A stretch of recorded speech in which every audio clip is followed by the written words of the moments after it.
Tem gente que não tem livre-arbítrio, tem o preso-arbítrio.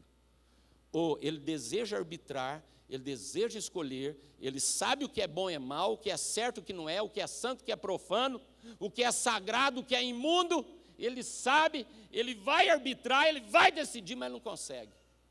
Ou às vezes ele consegue por pouco tempo, depois ele acaba voltando, ele se rende de novo àquele desejo. Isso é um laço recorrente. Isso precisa me preocupar. Eu preciso falar sobre isso. Eu preciso dizer, isso não pode continuar. Fala, o Espírito do Senhor está sobre mim. Fala, estou feito. Fala, onde há o Espírito de Deus, há liberdade. Fala, liberdade é o estado dos libertos. Liberdade é o estado dos libertos. Eu posso arbitrar, eu posso dizer não ao pecado, eu posso dizer alguns pensamentos recorrentes que estão se levantando contra a verdade de Deus, que estão se levantando contra a fé, que estão tentando impor um estado de incredulidade na minha vida. Eu posso dizer, não, eu sou da fé. Eu não sou ateu e não sou à toa. Vou ler um versículo muito importante para você. Daqui um pouco, aliás, eu vou ler alguns. E todos que eu vou ler são todos importantes. Quero fazer uma correção, né? Qual versículo da Bíblia não é importante? Qual não é?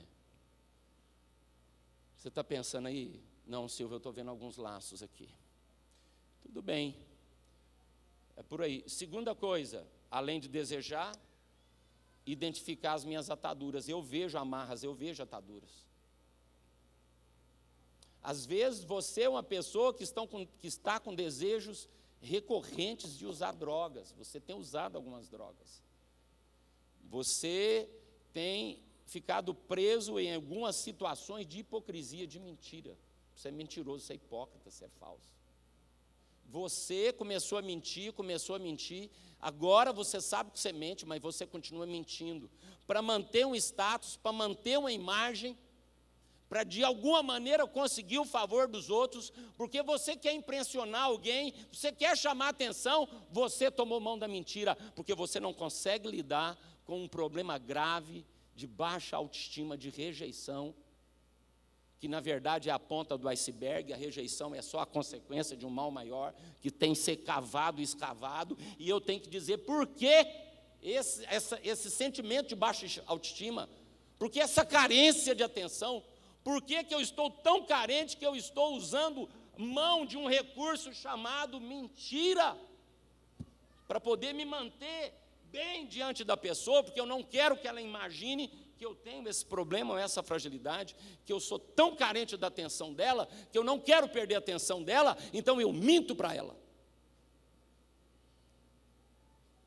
Eu preciso ser liberto, então, desse mal que causou uma carência. Alguma coisa que feriu a minha autoestima, alguma coisa que de alguma maneira feriu a minha identidade, roubou a visão que eu tenho de mim mesmo, meu alto valor, a imagem que eu faço de mim mesmo foi ferida em algum momento. Quem feriu minha imagem? Essa marca está aí, ela é gritante. Aconteceu alguma coisa lá no passado que fica gritando, você não vale nada. Se você realmente for quem você é, as pessoas não vão te aceitar. Aí a gente põe máscara, a gente faz maquiagem, a gente mente. Porque eu quero manter a atenção do outro, eu quero segurar o outro.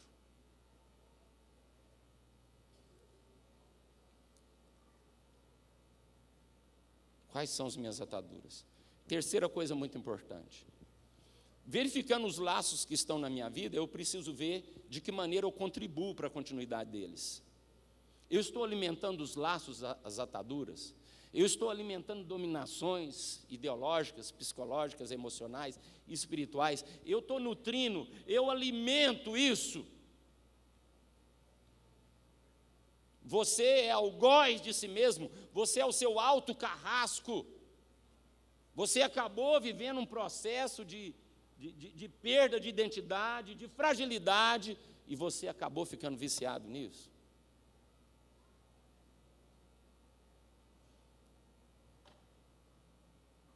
Eu contribuo Pergunte para si mesmo: estou contribuindo com alguns laços, algumas ataduras, algumas dominações, algumas reincidências no meu comportamento, na minha fé, na minha relação com os outros?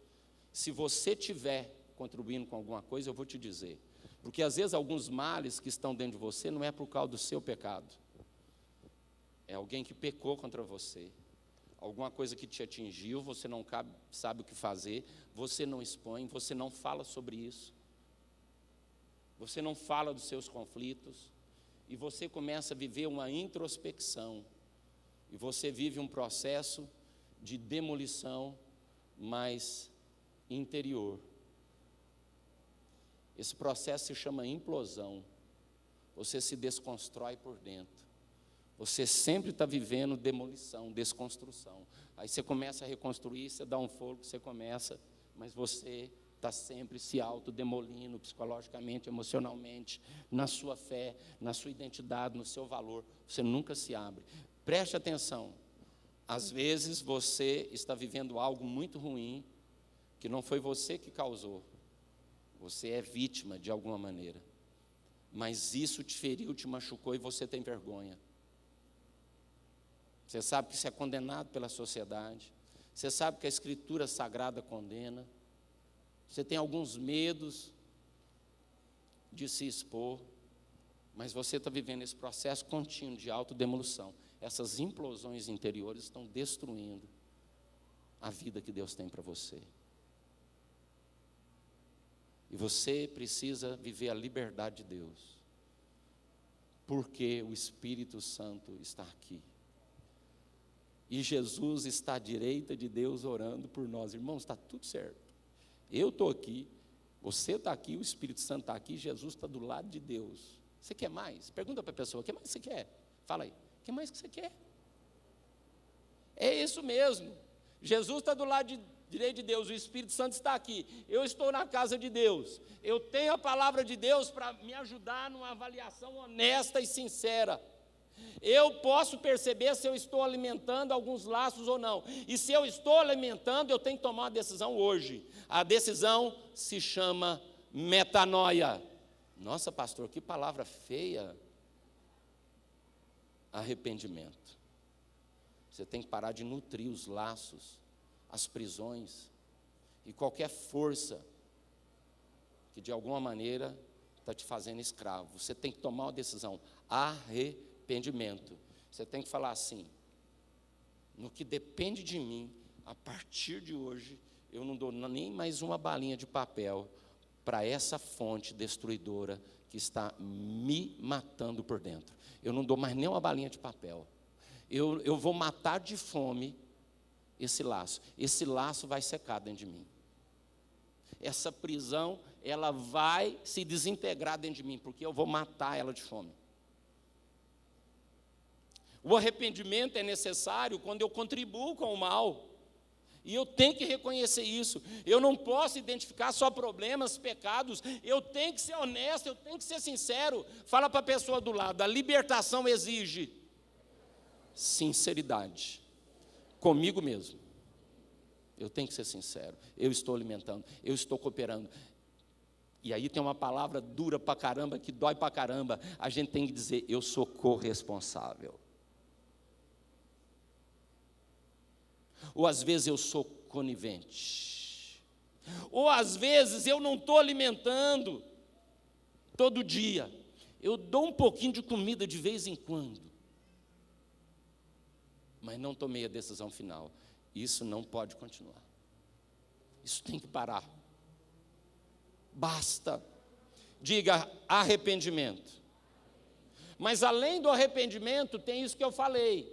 As pessoas que estão vivendo conflitos recorrentes, problemas recorrentes, muitas delas têm um perfil. Elas não se abrem. Elas não falam dos seus problemas. Elas não falam das suas fraquezas. Falar dos seus problemas, falar das suas fraquezas, é uma palavrinha muito simples que conceitua isso. Chama-se confissão. Confissão. Tem gente que às vezes quando vai falar com a gente, sofre tanto para poder abrir o coração, chega perto da gente e fala assim: pastor, eu tenho algo para te falar. Elas não percebem, elas estão custando a falar. Hã? Eu tenho algo para te falar. Pode falar, mas é algo muito difícil, a pessoa está quase perdendo a voz. Porque é uma dor. Às vezes a confissão, ela gera uma dor porque eu vou me humilhar. É a ideia de se despir psicologicamente, emocionalmente. É como se você estivesse mostrando algo muito feio na sua vida. E às vezes você sente que você vai decepcionar a pessoa, mas deixa eu te falar uma coisa. Essa igreja, ela ensina a confissão de pecados por força de escritura, por força dos registros sagrados, por força da inspiração do Espírito Santo, que veio sobre alguns homens que disseram: é preciso confessar o pecado, é preciso falar dele, é preciso dar o nome dele, é preciso, se possível, saber quando aconteceu, com quem e qual música estava tocando, se possível.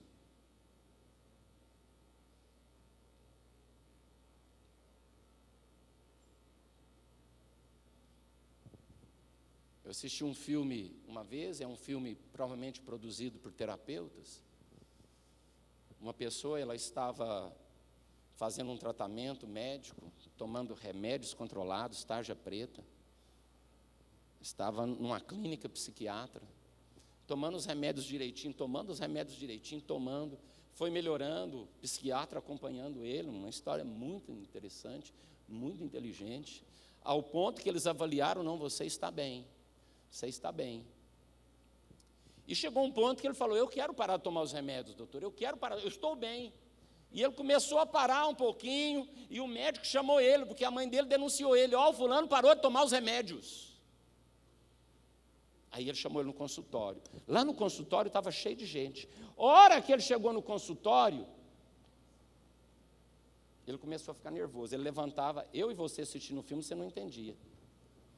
Sabe por quê? Ele começou a ficar nervoso. Aí ele começou a quebrar cadeiras dentro do consultório com um monte de gente, chutar cadeira, queria quebrar a mesa. Estava tocando uma música de fundo baixinha. Você só sabe que estava tocando porque ele entra no consultório, ele quase arrebenta a porta, e ele fala para o médico: por que você fez isso comigo? Ele falou: para provar que você ainda está doente.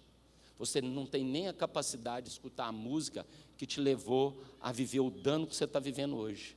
Porque ele viveu um trauma tão grande no passado, e no momento do trauma, estava tocando a mesma música. Estava tocando a mesma música. Como é que o médico confrontou ele?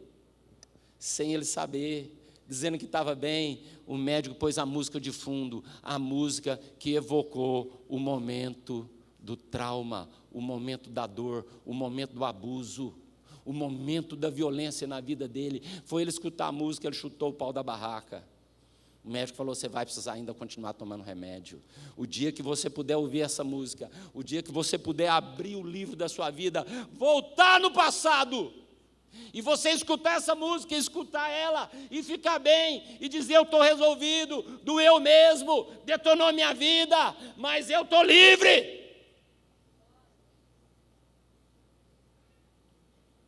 Tem lugares que evocam os nossos traumas. Tem sons que evocam os nossos traumas.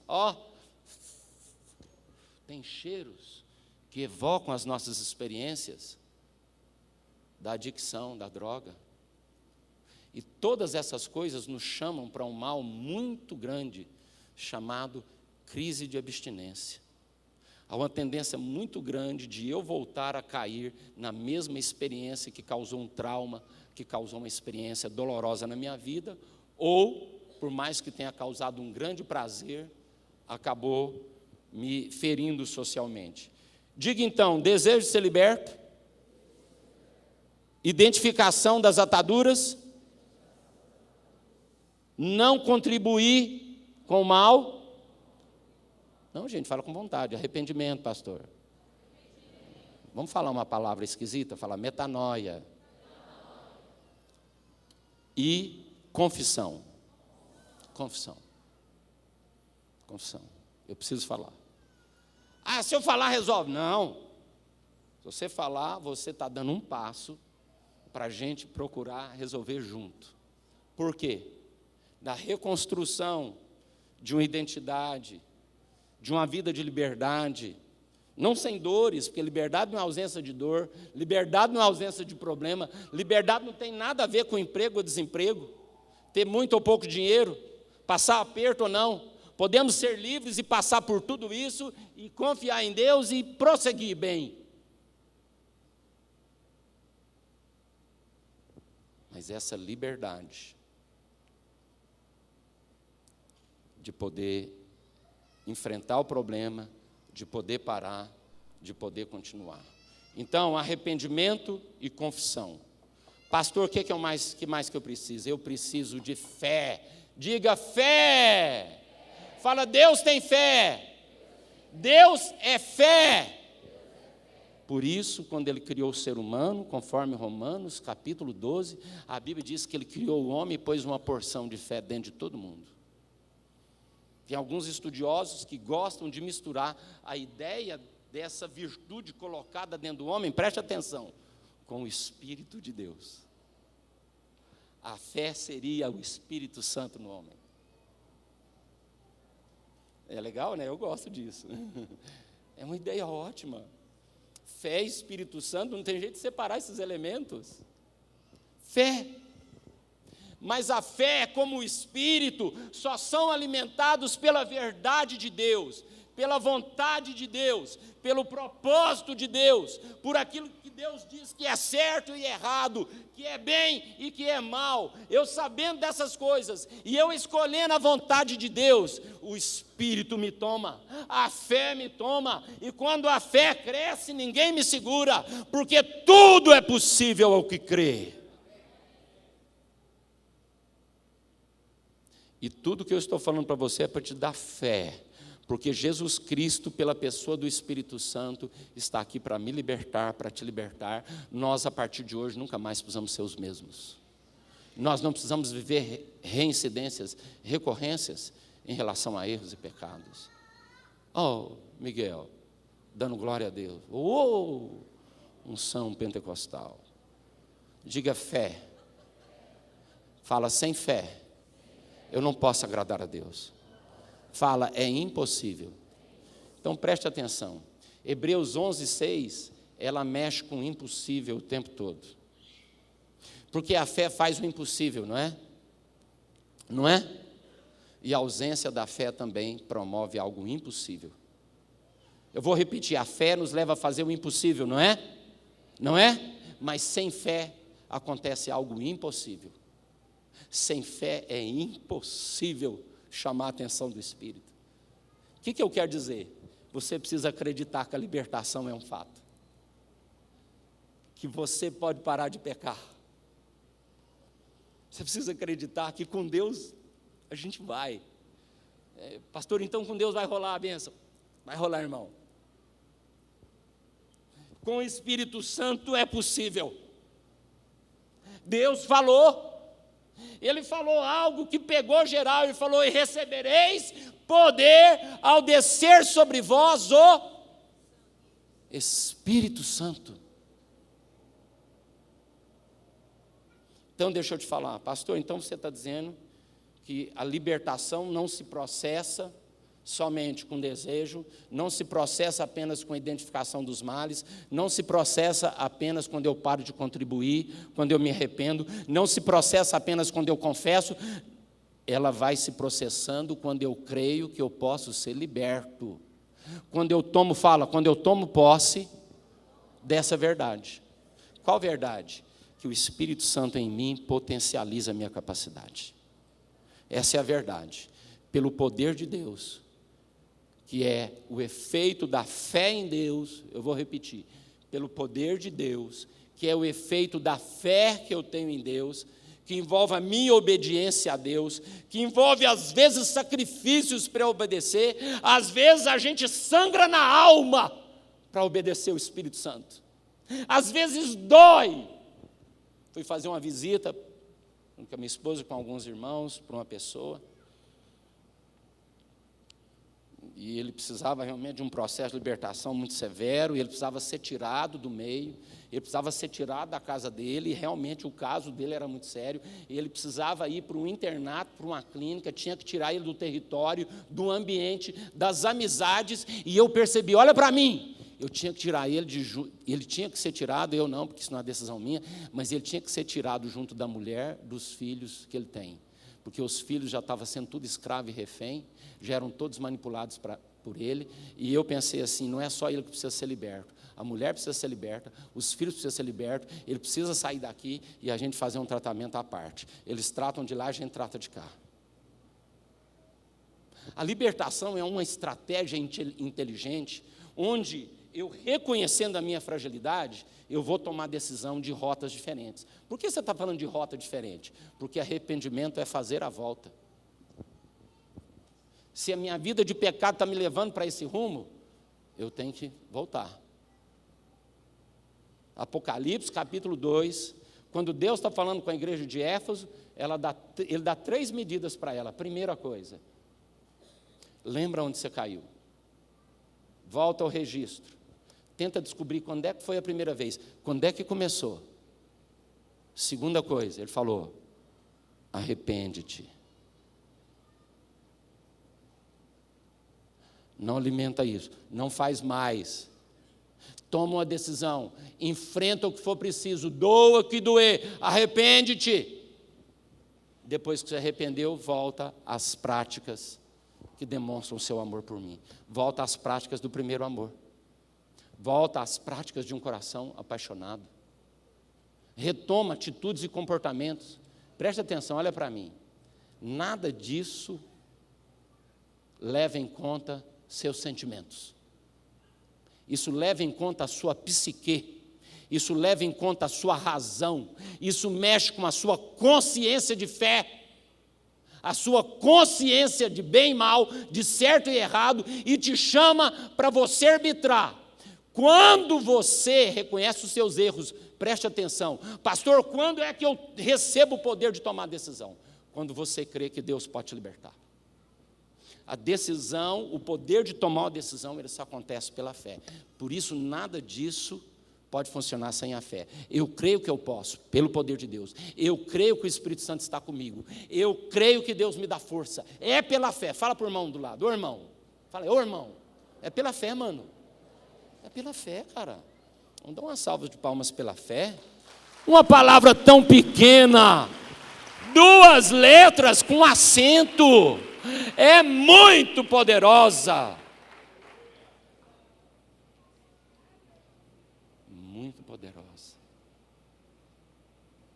Pastor, se eu preciso de fé para ser liberto, então tem uma coisa a despeito de qualquer dor, preste atenção. Qualquer ferida, qualquer trauma, qualquer fragilidade que eu preciso enfrentar e eu preciso assumir. Olha para mim.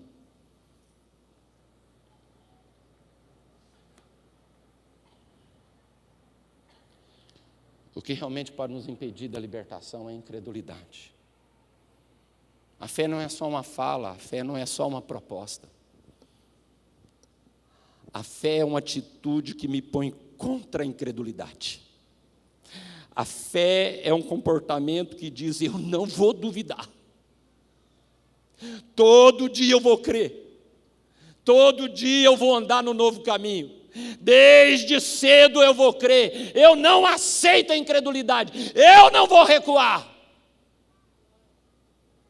Eu não abro mão do significado da pessoa do Espírito Santo. O Espírito Santo é o cara. Ele é o cara. É dele que eu preciso. É com ele. É por ele. E todo dia eu creio. E todo dia nessa fé eu confronto a minha passividade. Preste atenção, eu confronto a corresponsabilidade com o pecado. E eu assumo um outro princípio, preste atenção. Eu me torno corresponsável com a minha libertação. Então preste atenção, fé. Você pode anotar isso porque eu talvez não dê conta de falar isso mais nunca. Fé é uma atitude que me faz corresponsável com a restauração que Deus tem para a minha vida. Eu estou comprometido com isso. Agora eu sou refém disso. Agora eu sou escravo da fé. Agora tudo que eu vou fazer pela fé. Agora eu sou dependente e refém da confiança em Deus e não da incredulidade. Não da apostasia, do abandono da fé, não da negação da Escritura. Todos os dias eu alimento a minha fé com a palavra. Eu me nego a não ler a palavra. Todo dia eu alimento a minha fé dobrando os meus joelhos. Eu tenho tempo a sós com Deus. Eu fecho a porta do meu quarto, porque pela fé eu acredito que Deus me encontra quando eu estou escondido para encontrar com Ele. Deus é o Deus do secreto. Mateus capítulo 5 nos mostra esse comportamento esquisito de Deus. Ele parece que gosta de brincar de esconde. E Ele, quando vê que eu fico sozinho, que eu me escondo para falar com Ele, Ele se manifesta no secreto. A Bíblia diz que quando eu me escondo, Deus que já está escondido se manifesta. Eu não sei explicar isso, mas é assim. Eu sei que é assim. E eu e você já provamos isso. Então, eu sou corresponsável com a obra da restauração. Todos os dias eu me nego contra a incredulidade. Eu não aceito a incredulidade. Eu vou alimentar a fé. Eu não vou alimentar mais esse mal. Tudo isso que eu estou te falando, eu vou te repetir de outras maneiras. Pastor Silvio, o que falta? Falta a gente orar. Mas eu vou te falar outras coisas. Aí eu vou te chamar aqui para frente para a gente orar. E aí você que precisa confessar um pecado, vai confessar pecado para um cara igual eu. Olha para mim. Um comedor de arroz e feijão igual a você. E nada melhor. Não tem nada da minha vida que diferencia você em relação a valor. Nada. Você vai confessar pecado para um igual. E você, para quem você confessa pecado? Eu confesso pecado para o meu pastor, o Humberto. Ele não está aqui hoje, porque senão depois de ouvir vocês, eu ia entrar na fila. Falar, Humberto, agora é minha vez. Por quê? Eu tenho que lidar com demolições interiores. Quando eu me calo, quando eu não confesso, esse processo de autodemolição, de implosão, ele não vai parar. Mas preste atenção, quando eu começo a confessar, eu começo um processo de reconstrução e eu começo a demolir a obra de prisão, de laço. Essas coisas é que começam a ser desconstruídas. Sabe por quê? A Bíblia diz que tudo que se manifesta é luz e Deus habita na luz e Deus não comunga com trevas. Quando você traz para a luz, você traz o que estava escondido para a luz te alcança. Pastor, isso é mágico? Não é mágico, você não vem aqui para receber mágica. Não é um processo mágico, é um passo, e nós vamos orar, e nós vamos decretar a fé, e nós vamos ser corresponsáveis com o processo de restauração, nós vamos alimentar a fé todos os dias. Deixa eu te falar, tem algum dia que o Espírito Santo não se aproxima de você? Tem algum dia? Então fala, o Espírito do Senhor está sobre mim e me ungiu. É isso aí. Para quê? Primeiro é para você ser liberto. Jesus não precisava de libertação, eu já era liberto. O que acontece depois que eu sou liberto? Eu tenho o poder de levar a libertação. Aí o Espírito do Senhor está sobre mim e me ungiu para eu proclamar. Eu já tenho um testemunho, rapaz, eu estava preso nisso e eu fui liberto. Eu te entendo, eu te compreendo. Eu já estive aí onde você esteve, era terrível, eu não tinha sossego, fiquei muitos anos preso. Mas eu comecei a entender que o Espírito Santo é que liberta. E que eu preciso dele todo dia. E tem uma maneira de atraí-lo, de chamá-lo. Ele realmente fica comigo pela minha fé. A gente vai orar, a gente vai repreender demônios. Porque aos que creem lhes é dado o poder de repreender demônios. Pastor, onde entram esses monstros? Eles fortalecem todo o comportamento de falta de sinceridade. Eles alimentam toda proposta de incredulidade na sua vida. Eles procuram fortalecer todo sentimento, todo pensamento e todo desejo que é contra a Escritura. Satanás é o grande promotor, é o alimentador, é a fonte que nutre toda tendência à escolha para o mal. Ah, então, pastor, eu devo estar endemoniado. Talvez você está possesso. Talvez você vai vir aqui na frente, a gente vai orar e você vai incorporar um tranca-rua. E daí? Ah, eu tenho vergonha. Você tem vergonha do quê, rapaz? É o tranca-rua que vai morrer de vergonha. Fala, não, me descobriram. Estou lascado. E ele vai querer sair antes da gente expulsar. E ele fala, não, você não vai sair assim não. O Espírito Santo vai te marcar, você vai sair daqui todo tatuado. Você vai sair todo tatuado de espadas de fogo aqui, todo marcadinho. Espada aqui, espada aqui, espada aqui no braço, na perna, na batata, na panturrilha. Eu vou te falar, se tem uma tatuagem que eu gosto de fazer, é quando a gente pega o demônio e os anjos estão ali e a bicharada começa a gritar, porque os anjos começam a tatuar eles com espadas de fogo. Você sabe o que eu estou dizendo? Porque o reino do Espírito é uma verdade espiritual. Então, na libertação tem essa ideia de orar? Tem. Tem alguns momentos, quando eu faço tudo isso, eu creio, eu preciso ter a fé de outro.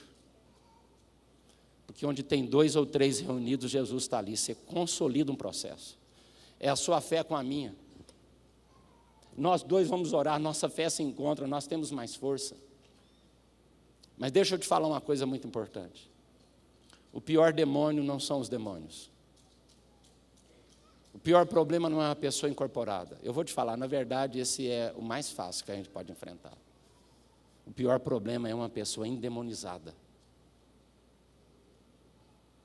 Ela está satanizada, não tem nenhum demônio nela, mas ela é inimiga de Deus, ela é inimiga da fé, ela não quer ser liberta. Ela não precisa de nenhum suporte satânico, ela não precisa que nenhum demônio alimente a indisposição dela, ela resolveu endurecer o coração.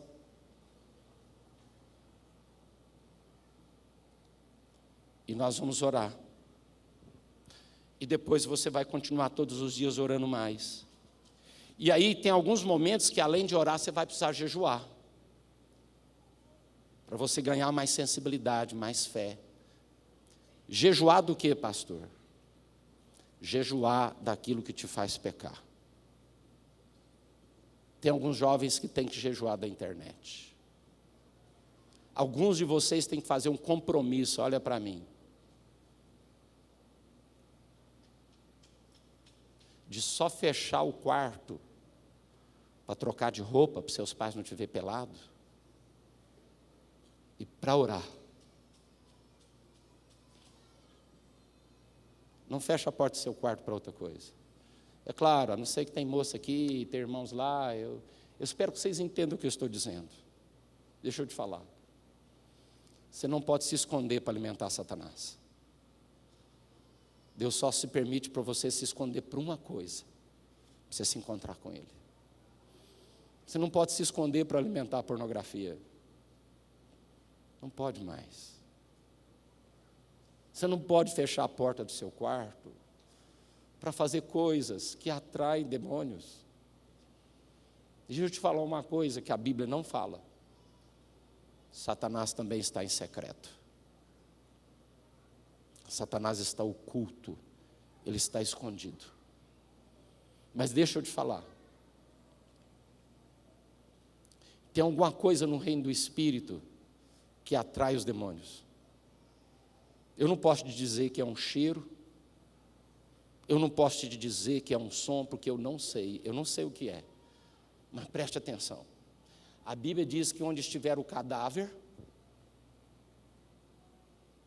tem gente que sabe, onde estiver o cadáver, aí se ajuntarão os, mais alto, os urubus, os abutres, as aves de rapina. Não precisa anunciar na televisão, não precisa pôr no YouTube. Tem carniça fresca, tem uma carniça no deserto, tem uma carniça lá na BR tal. Avisem os urubus. Não precisa pegar megafone, urubus que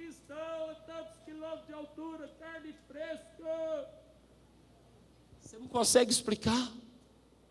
Você não consegue explicar. Você pode estar com o céu limpo, não tem urubu, nem ave não tem, mas quando tem carniça, o que é que acontece? Os monstros aparecem. O que eu quero dizer para você? O pecado, a Bíblia diz que todo pecado gera morte. Os processos de morte matam os tecidos do ser. Tudo que é vivo dentro de nós começa a entrar em estado de putrefação, deterioração, inatividade, corrosão, e começa a cheirar mal. Não precisa chamar demônios, eu não sei te explicar. Mas a Bíblia diz que onde tiver condição para eles atuarem, eles vão Fala, gente, vão aparecer. Então, veja só, eles também estão escondidos. No reino do Espírito está tudo escondido. Mas algumas coisas, olha aqui para mim, vai atrair o Espírito Santo. Vai atrair Deus, porque a oração é um cheiro suave. A metáfora da oração no Velho Testamento é incenso, é perfume cheiroso, que Deus gosta, Ele sente o perfume, Ele é atraído. Mas o pecado causa, ao que parece, é uma metáfora, mas fede. Nós vamos orar, mas guarda isso. A Bíblia diz que os jovens, em Isaías 40, se prostram e caem. Olha para mim, jovem. Você não é imune à queda do pecado. Você não é imune à exaustão. Provavelmente, no próximo momento, alguém vai lidar aqui com processos que produzem depressão. Alguém vai falar o que leva uma pessoa a cair e ficar prostrada, porque a depressão é um estado de prostração quase que efetivo e permanente, mas ela tem uma causa, ela pode ser nutrida. A Bíblia diz que os jovens se prostram e caem, mas no mesmo versículo, em Isaías 40, a Bíblia diz, aqueles que se enroscam, fala enroscam, porque o original é enrosca, o original é isso aqui, ó. Aqueles que confiam no Senhor renovam as suas forças. Ouve o que eu estou te falando. Precisa se enroscar com Jesus. Precisa ser renovado. Libertação é um processo de renovação de forças, para que eu possa continuar. É o mesmo capítulo, fala de prostração, fala de queda, estamos sujeitos, às vezes acontece. Pastor, por isso é importante confessar pecado para a gente igual o Senhor, que fale também é igual a mim. Igual alguns líderes que vêm aqui, que talvez você já até sabe que eles pecaram, ele está ali, você fala, ai meu Deus, vou confessar pecado para ele, e eu sei que ele já caiu nessa área. É isso mesmo. Não importa tanto quem está ouvindo, preste atenção, importa quem está confessando. E nós vamos orar. O poder da oração que te liberta não está no som das palavras que eu ou qualquer homem ou mulher vai orar aqui por você. Está na ação do Espírito para responder a sua atitude de confissão.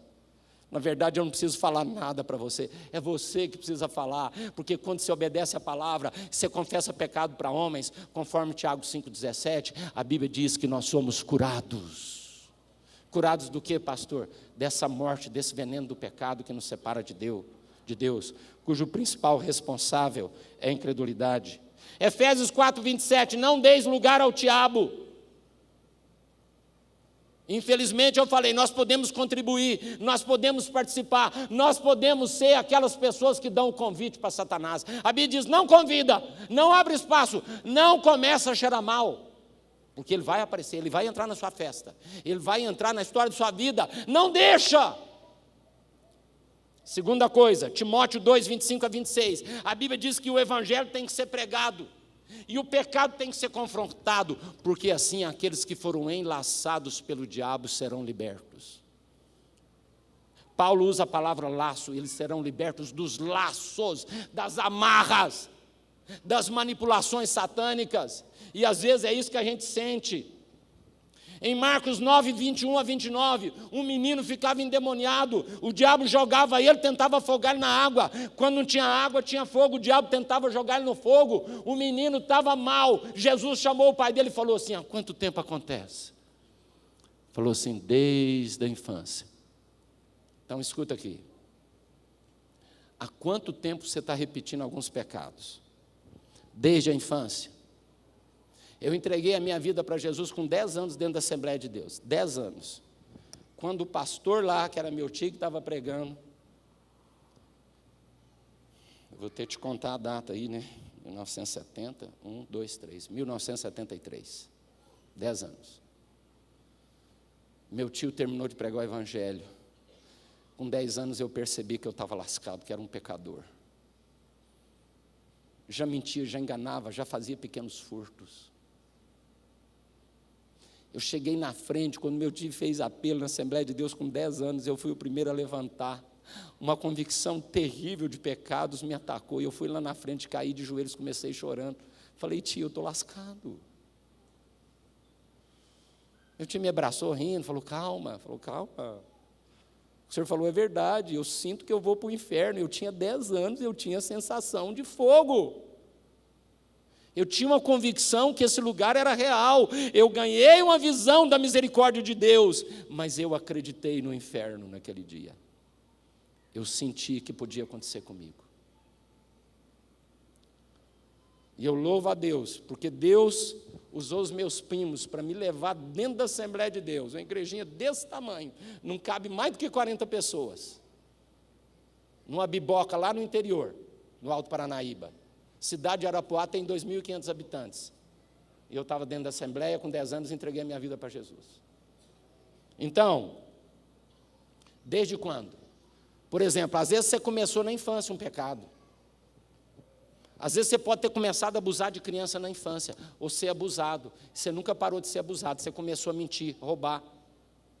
Pode ser que você começou a mexer com o ocultismo, com mágica.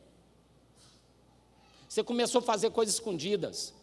E você está praticando isso até hoje. Pode ser que você levou isso para dentro do seu casamento. Geralmente, quem mexe com pornografia, se não tratar isso bem tratado, leva para dentro do casamento. Você tem a melhor mulher, você tem uma mulher santa, você tem uma mulher limpa, mas você está casado, você é atendido sexualmente, mas você é um voyeur.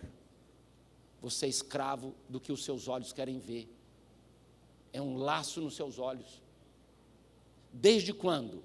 Desde quando você está repetindo o mesmo pecado? O pai falou, esse demônio pegou ele na infância. Desde pequenininho o demônio está tentando detonar a vida dele. É desde pequeno. Fala, meu Deus. Então Satanás entra em criança? Entra. Satanás pode entrar na nossa infância? Olha para mim.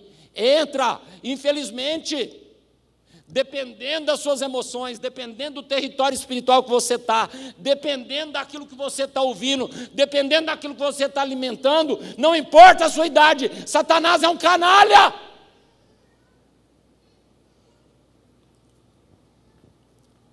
Desde pequeno, Jesus libertou aquele menino. 1 João 3,8, a Bíblia diz que para isto se manifestou o Filho de Deus, para destruir as obras do... Ele diz, porque quem peca é do diabo. A palavra quem peca aí é quem vive no pecado, ou quem continua pecando, quem se entrega a esse estilo de vida de reincidir e não reage. Ele fala, quem está fazendo isso já é do diabo. Eu quero te explicar isso. Isso quer dizer que ele é escravo do diabo. Não é que ele escolheu Satanás, não. Não acredito porque a pessoa escolheu o pecado, eu não acredito nisso, que ela escolheu conscientemente Satanás, que ela escolheu conscientemente o inferno, não acredito nisso. Pode ser que tenha alguma exceção, mas não é isso. Mas quando a Bíblia fala que ele é do diabo, não é por uma escolha dele, está dizendo que ele é escravo, ele tem dono, ele serve, ele é refém. A Bíblia diz que o diabo peca desde olha para mim, desde o princípio. Agora eu vou te explicar por que ele é diabo. E eu e você não podemos seguir esse cara, senão nós vamos virar diabo. Nós vamos virar diabo. O que faz Satanás ser Satanás? Ele começou a pecar desde o começo e resolveu nunca parar. Não se engane, Satanás não vai arrepender, não vai acontecer nenhum momento na história que nós vamos ver anotado assim: Satanás caiu de joelhos. Gente, vamos celebrar que Satanás está arrependendo. A ficha do diabo caiu. Satanás se quebrantou. Satanás resolveu confessar os seus pecados. Vamos dar glória a Deus que o Espírito Santo tocou em Satanás. Não vai acontecer. Ele peca desde o princípio. Ele tomou uma decisão, deixa eu te falar, eterna, infinita, permanente, efetiva e irreversível. E deixa eu te falar, o que vai diabolizando uma pessoa? A indisposição de confessar e de parar de pecar. Vai fazendo ele diabolos, vai fazendo ele satanizado, ele continua, ele não para, ele não reage, ele não reconhece, ele não assume, ele é passivo, ele contribui, ele alimenta o pecado, ele não toma uma decisão, ele não sangra, ele não vai para a cruz. E deixa eu te falar, o que é o sentido da cruz? É dizer não ao pecado. É dizer não aos desejos mais profundos. Desejos que vão me afastar da fé, do evangelho, da família, dos meus amigos. Escolhas que me afastam dessa pessoa maravilhosa que está aqui hoje, chamada Espírito Santo. Eu não posso. João 8,34. Todo aquele que comete pecado é escravo do pecado. Mas conhecereis a verdade, e a verdade vos libertará. 8,32. Se o Filho vos libertar, esses versículos vão encontrando sentido. Provérbios 28,13. Quem encobre as suas transgressões e as suas iniquidades jamais prosperará. Mas aquele que confessa os seus pecados e os deixa, alcançará o quê? Misericórdia. Diga misericórdia. Fala, misericórdia que eu quero. Muito bem. Deixa eu te falar uma coisa aqui.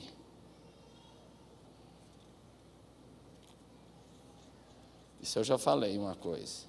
Já falei também outra coisa. Quero terminar com João 8, de 1 a 11. Eu não vou ler. Uma mulher foi pega em flagrante adultério. Eles pegaram aquela mulher e não pegaram o homem com quem ela adulterou. É uma sociedade machista. Pode ser que ele era um fariseu e eles protegeram ele. Pode ser que ele era um dos líderes religiosos lá e eles esconderam o cara. Porque não tem sentido esconder ele. A não ser que ele fazia parte do governo aqui dos últimos presidentes do Brasil. E aí o Tribunal Superior Federal não deixou o Moro condenar ele. Deixou ele fora da prisão. Jogaram a coitada na frente de todo mundo. Olha para mim que eu vou terminar e nós vamos orar. Nós vamos dar uma chance aqui de confessar os pecados. Nós vamos tomar uma decisão de dizer um basta. Nós vamos assumir a comunhão com o Espírito Santo. Nós vamos amar esse cara como nunca amamos. Nós vamos entender que há poder dele para nós. Ela foi jogada lá, todo mundo queria dar pedrada, você sabe, né? Jesus resolveu essa parada. Alguém disse que tinha um cara lá que não entendeu o que Jesus falou. E aí Jesus falou assim: quem nunca errou, atira a primeira pedra. Tinha um desavisado lá que não entendeu o que Jesus falou, aí deu uma pedrada na cabeça da mulher. Aí Jesus falou assim: uai, você nunca errou não? Ele era mineiro, né? Você nunca errou não? Ele falou: não, dessa distância não.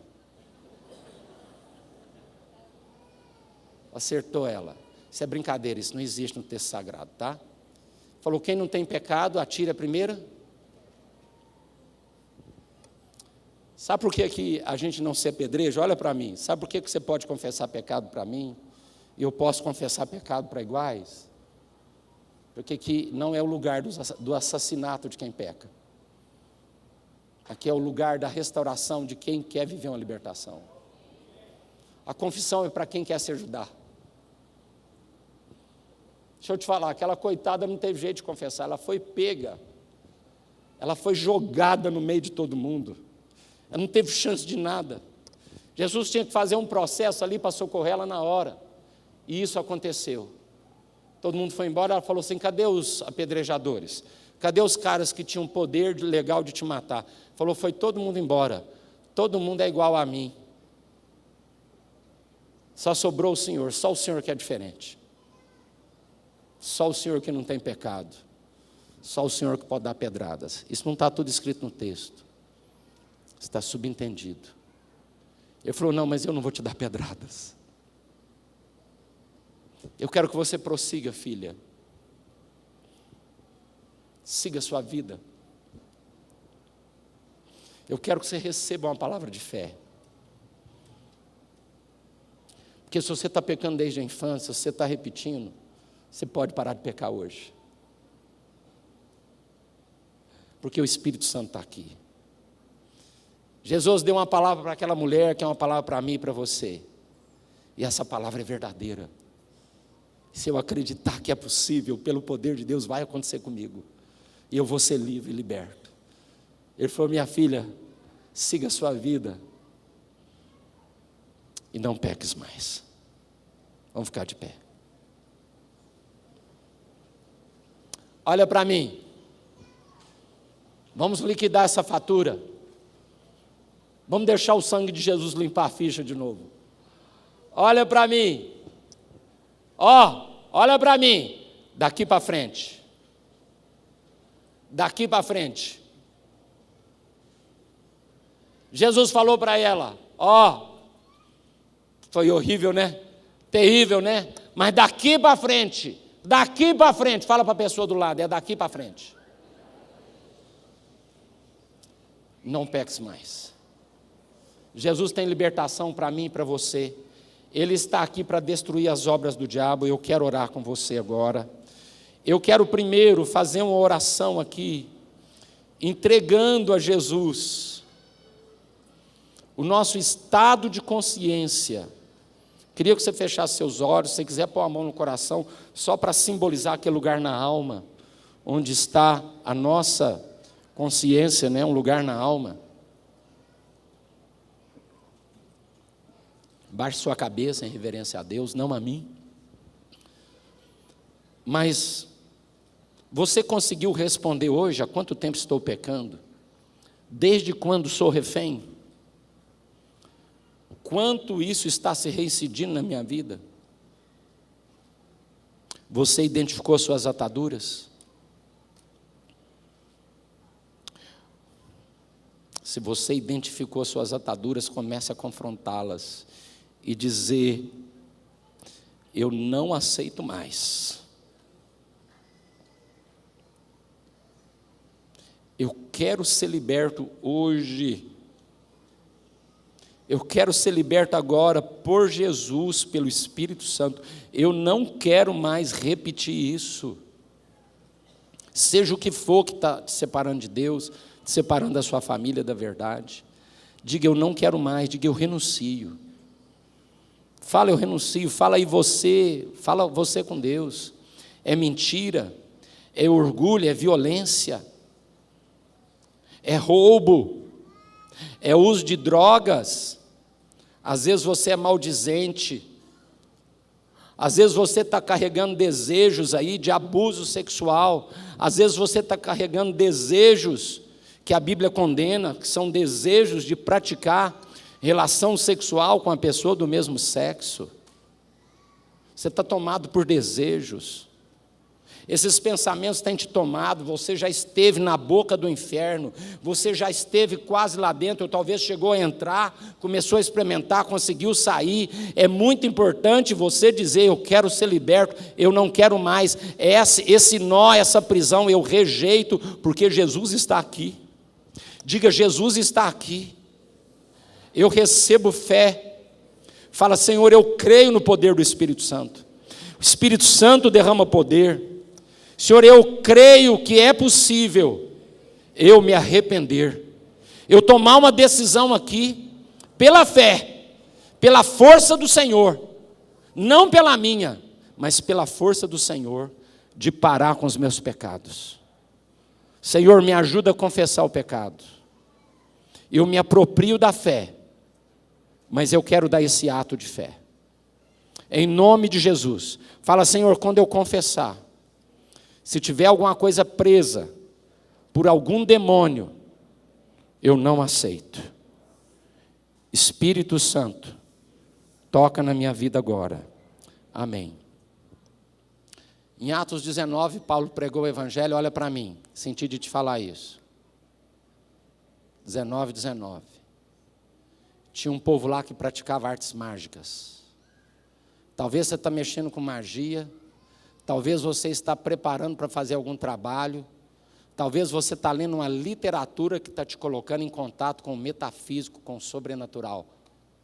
Eu vou te falar, elimine isso da sua vida. Não dê seguimento a nenhuma prática de magia, de invocação de outras entidades. Você precisa invocar o Senhor. Pare com isso. A Bíblia diz que aquelas pessoas se arrependeram e eles queimaram os seus livros de magia. Deixa eu te falar, o que é arrependimento? É quando eu queimo aquilo que alimenta o meu pecado. Eu boto fogo, não dá mais para acessar. Eu joguei fora, eu pus fogo. Será que tem alguma coisa que eu preciso queimar? Tem alguém falando, pastor, eu tenho que queimar o computador. O problema não é o seu computador. É o que você está fazendo quando você fica a sós com ele. Agora, eu quero abrir aqui na frente. Eu quero chamar aqui os líderes e os pastores aqui na frente. Ah, líder e pastor não tem que confessar o pecado? Tem, nós estamos fazendo isso. A nossa regra é todo mês. E hoje mesmo pode ser que vai acontecer alguns de nós procurar alguém para confessar amanhã, nós vamos fazer a mesma coisa. Mas eu quero mexer com alguém que sabe que é importante falar hoje. Eu te dei uma palavra para te ajudar a falar. Essa palavra é para ajudar você a dar um passo, para você abrir sua boca. Quero chamar aqui os líderes de célula, os pastores, supervisores de célula.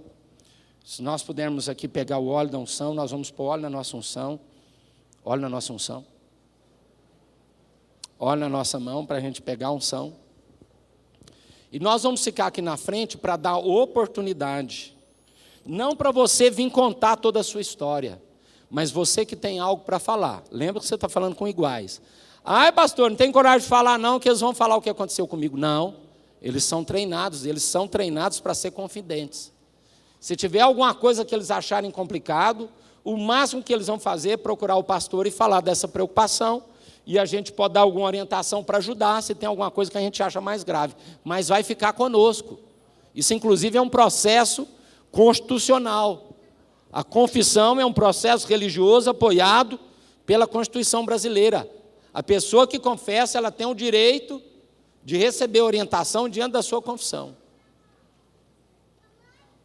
Mas eu quero startar esse processo aqui, em nome de Jesus, com mais uma oração.